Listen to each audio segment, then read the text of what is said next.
নমস্কার। সূচকের নিয়মাবলী থেকে ফার্স্ট সামেটিভের জন্য আমি তোমাদের কয়েকটি ইম্পর্ট্যান্ট প্রশ্ন বলে দিচ্ছি এবং আমি সঙ্গে সঙ্গে করিয়েও দিচ্ছি। এগুলো করলে আশা করি ওখান থেকে একটা কি দুটো পেয়ে যাবে। 2 এর দাগের 7-এর অঙ্কটা খুবই ইম্পর্ট্যান্ট, এটা করে দিচ্ছি এখন। এটার মান বের করতে হবে আমাদেরকে। হ্যাঁ, সমান দিয়ে সূচকের ভাগ আছে, এটা সূচকের ভাগ মানে মাথারগুলোকে বিয়োগ করে দিতে হবে, অর্থাৎ x⁻a - b, তার পাওয়ারে যেমন আছে রেখে দিলাম ab + b²। দ্বিতীয়টাতেও x⁻, তাহলে b - c হয়ে যাবে, তার পাওয়ারে b² + bc + c², গুণিত একইভাবে এটাও x⁻c - a, তার পাওয়ারে c² + ac + a²। সূচকের পাওয়ারে সূচক থাকলে সেই দুটোর গুণ হয়ে যায়। তো আমরা গুণ করব না, এমনি রাখবো, কারণ এটা একটা সূত্রে যাবে, দেখেই বুঝতে পারছো। b² x⁻, একইভাবে b - c ব্র্যাকেটে b² + bc + c² x⁻c - a গুণ হয়ে গেল c² + ac + a²। এই দুটো ব্র্যাকেট নিয়ে একটা সূত্র হয়, হ্যাঁ, a³ - b³। যাদের সূত্র মনে থাকবে না, প্লেন গুণ করে দিবে, শেষ পর্যন্ত কাটাকাটি করার পর এটাই আসবে, x⁻b³ - c³ x⁻c³ - a³। এইবারে সূচকের গুণ মানে মাথারগুলো যোগ, x⁻a³ - b³ একটাই x লেখাবে, মাথারগুলো প্লাস দিয়ে লিখে দিতে হবে, b³ - c³ + c³ - a³।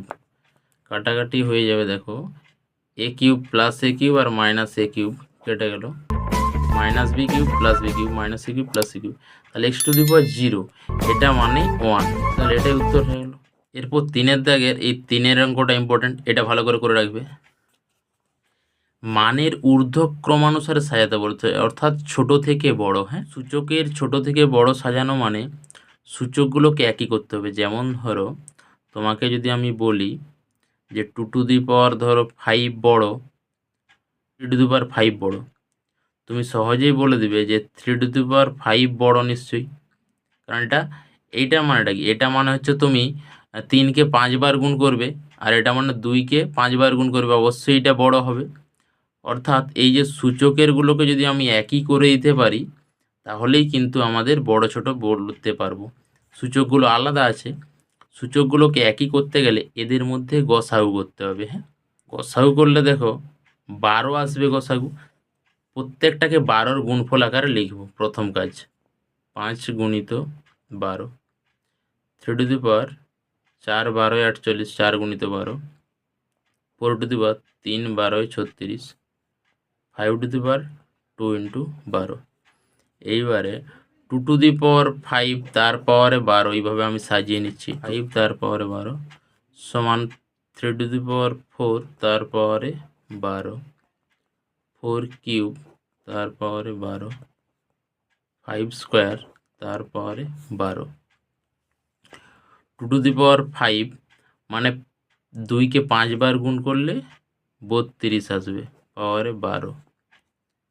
3 3কে 4 বার গুণ করলে 81, 12, 64, এটা 25^12।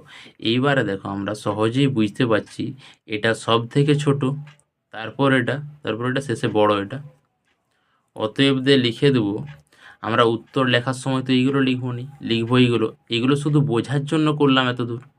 তাহলে এইগুলোর মধ্যে আমরা ছোট এটা লিখব, 5^24 লেস দেন উপরেরটা 2^60, তারপর 4^36, 3^48, এটা হয়ে গেল উত্তর।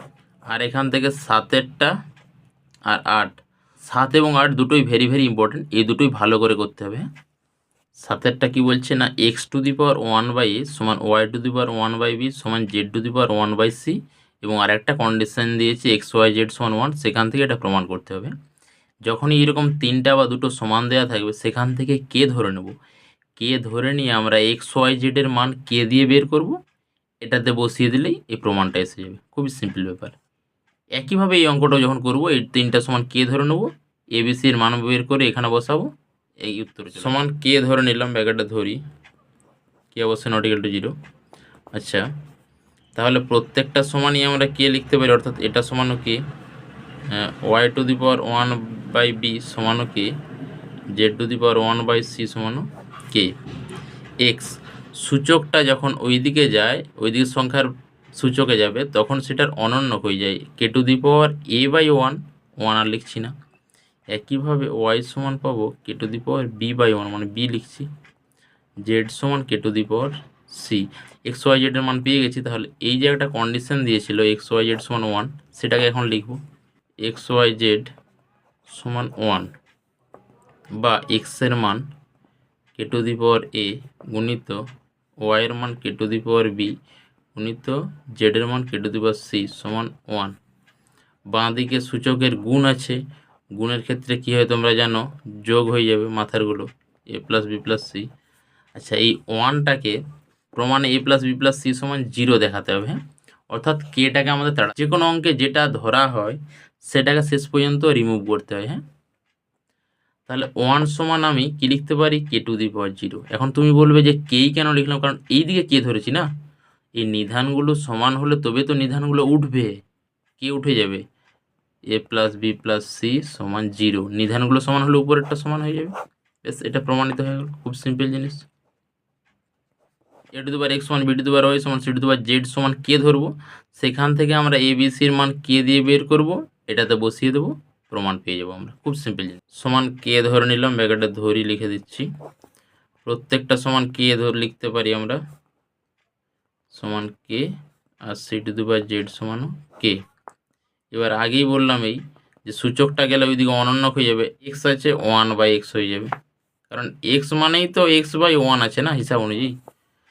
একইভাবে বি সমান K to the power 1/y, C সমান K to the power 1/z।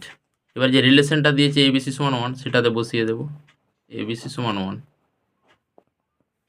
ABC, তাহলে এ এর মান K to the power 1/x into B এর মান K to the power 1/y, C এর মান K to the power 1/z সমান এদিকে 1 থাকলো, সূচকের গুণ বাঁ দিকে, মানে মাথারগুলো যোগ হয়ে যাবে 1/x plus 1/y plus 1/z সমান 1টাকে আমি কে টু দি পাওয়ার 0 লিখতে পারি আগের মতো, তাহলে কে উঠে যাবে, তাই 1/x plus 1/y plus 1/z সমান 0।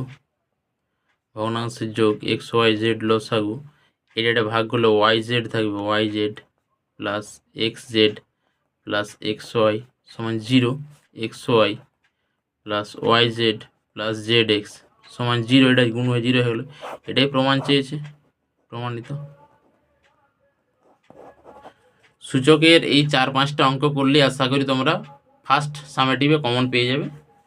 আজকের ক্লাস এখান পর্যন্ত থাকলো, পরের ক্লাসে আমরা কোনো চ্যাপ্টারের সাজেশন নিয়ে আলোচনা করব। ক্লাসগুলো ভালো লাগলে অবশ্যই লাইক, শেয়ার, সাবস্ক্রাইব করো।